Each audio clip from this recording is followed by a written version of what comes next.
नमस्ते प्यारे बच्चों, स्वागत है आपका रामरूप शर्मा चैनल पर। और मैं हूं रामरूप शर्मा। बच्चों यहाँ पर मैं आपके लिए, क्योंकि बोर्ड एग्जाम आने वाले हैं, 27 तारीख का इंग्लिश का सीबीएसई बोर्ड का एग्जाम है। तो सबसे पहले तो मेरी आप सबके लिए बहुत बहुत शुभकामनाएं।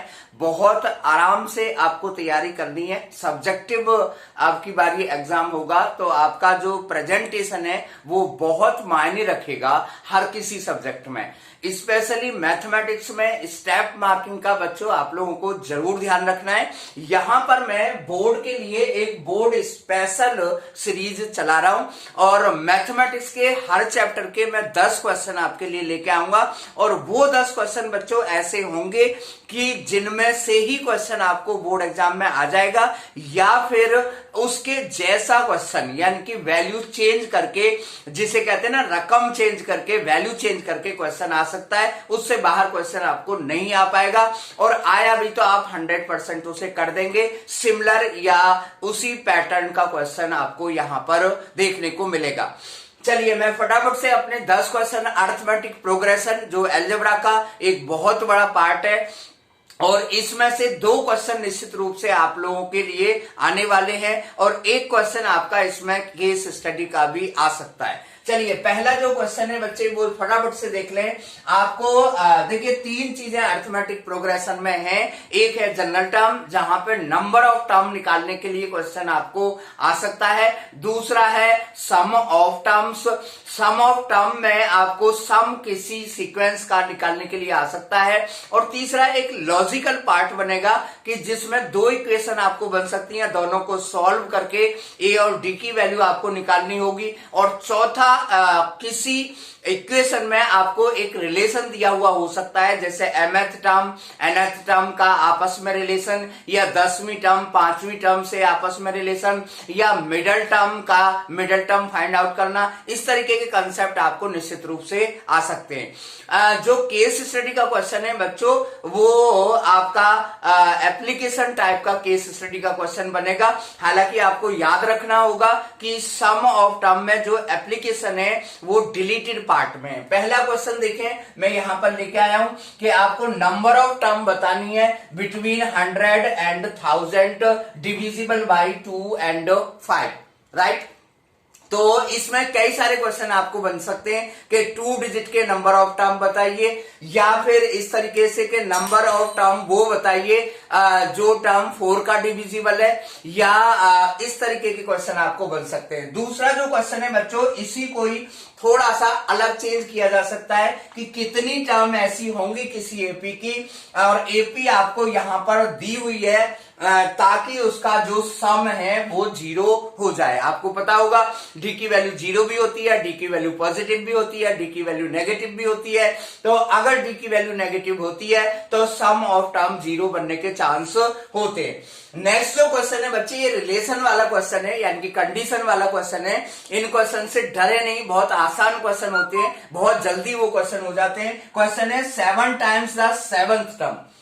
7वीं टर्म का जो 7 गुना है वो इक्वल है 11 टाइम्स द 11th टर्म, यानी कि 7 into A7 is equal to 11 into A11। जब आप इसे सॉल्व करेंगे तो एक रिलेशनशिप आ जाएगा।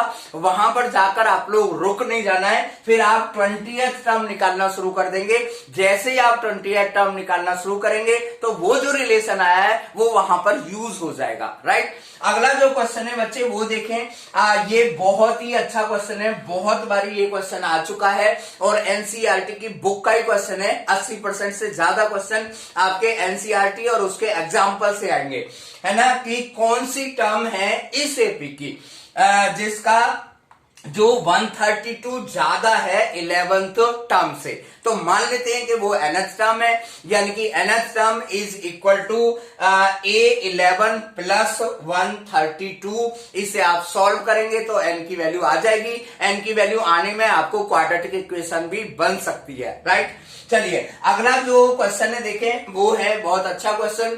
मिडल टर्म से यहां पर क्वेश्चन लिया जा सकता है। बच्चों मैंने आपको पहले भी बताया था कि एपी से जो क्वेश्चन है वो कई बारी बाहर से आ जाते हैं, अलग से आ जाते हैं, सिमिलर पैटर्न पर आ जाते हैं। बहुत इंपॉर्टेंट चैप्टर है, जेई तक जाता है ये, कभी कभी एडवांस में भी इससे क्वेश्चन आ जाता है। तो मिडिल टर्म आप जानते होंगे, 9th क्लास में आपने पढ़ लिया होगा।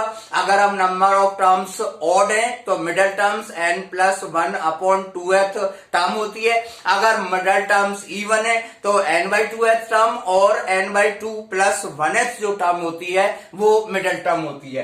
तो ये आपके लिए एक एपी दी हुई है, थोड़ा सा ध्यान रखें अलजेब्रा का, जल्दबाजी बिल्कुल भी ना करें, है ना। टाइम आपका मैनेज हो जाएगा। एक क्वेश्चन अगर 2 मिनट ज्यादा टाइम ले जाएगा तो कुछ क्वेश्चन ऐसे भी होंगे जो 1-2 मिनट कम टाइम लेंगे, ठीक है। इसके बाद में बच्चों ये क्वेश्चन और भी ज्यादा इंपॉर्टेंट है, बहुत बारी आ चुका है कि स्प्लिट करना है 207 को 3 टर्म्स में, जो तीनों टर्म एपी में हो। तो इस केस में आप एपी की जो टर्म है a+d a+2d ना लेकर a-d a और a+d लेंगे तो आपका क्वेश्चन बहुत आसान हो जाएगा बच्चों, क्योंकि a-d + a+d = 207 करेंगे तो a की वैल्यू डायरेक्टली आपके लिए आ जाएगी। और उसके बाद में दूसरी कंडीशन आपको दी हुई है कि दोनों स्मॉलर पार्ट का जो प्रोडक्ट है, यानी कि a-d इंटू a की वैल्यू आपकी आ चुकी है, वो 4623 है। तो यहां पर आप बड़े आराम से d की वैल्यू निकल जाएगी और तीनों टर्म्स या तीनों पार्ट आप निकाल सकते हैं। ये क्वेश्चन देखें बच्चे, ये भी क्वेश्चन है जो जनरली आ जाते हैं। यहां पर सम ऑफ n टर्म दिया हुआ है, तो इसे 2-3 तरीके से क्वेश्चन को किया जा सकता है। सबसे आसान तरीका यह है कि n की वैल्यू आप 1 रख लें, s1 आ जाएगा, 2 रख लें, s2 आ जाएगा। s2 में से s1 माइनस करेंगे तो ध्यान रखना है बच्चों कि आपका a2 आएगा, और a2 में से जब a1 माइनस करेंगे तो आपका d आएगा। और अर्थमेटिक प्रोग्रेशन में अगर आपके पास a और d हैं तो फिर बल्ले बल्ले कोई प्रॉब्लम आपकी नहीं होती। उसके बाद में अगला क्वेश्चन दे दिया है कि एक kth टर्म जो है वो 64 है, तो k की वैल्यू आपको यहां पर आ जाएगी, k n के इक्विवेलेंट है। अगला जो क्वेश्चन है बच्चों, ये क्वेश्चन बहुत ही फेवरेट क्वेश्चन है, mth टर्म और nth टर्म। ये क्वेश्चन आपने किया भी हुआ होगा कि mth टर्म 1/n के इक्वल है, nth टर्म 1/m के इक्वल है। तो आपको बताना है कि m nth टर्म कितने के इक्वल होगा।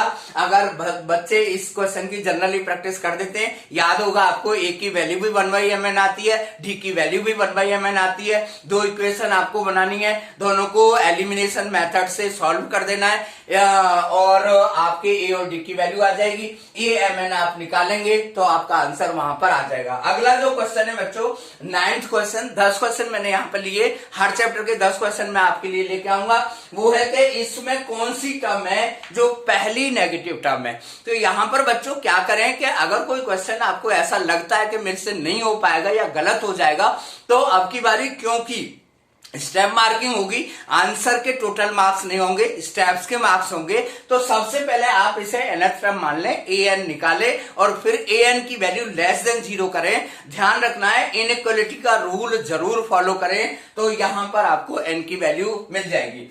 लास्ट जो क्वेश्चन है बच्चे वो थोड़ा सा मुश्किल नहीं है, लेकिन क्वाड्रेटिक इक्वेशन क्योंकि यहां बन जाएगी तो इसलिए इस क्वेश्चन को कभी कभी दे दिया जाता है। 4 मार्क या 3 मार्क में ये क्वेश्चन आ सकता है। यहां पर n की जो वैल्यू है वो x है और sn की जो वैल्यू है वो 437 है। 2 इक्वेशन आपको यहां पर दिख रही हैं।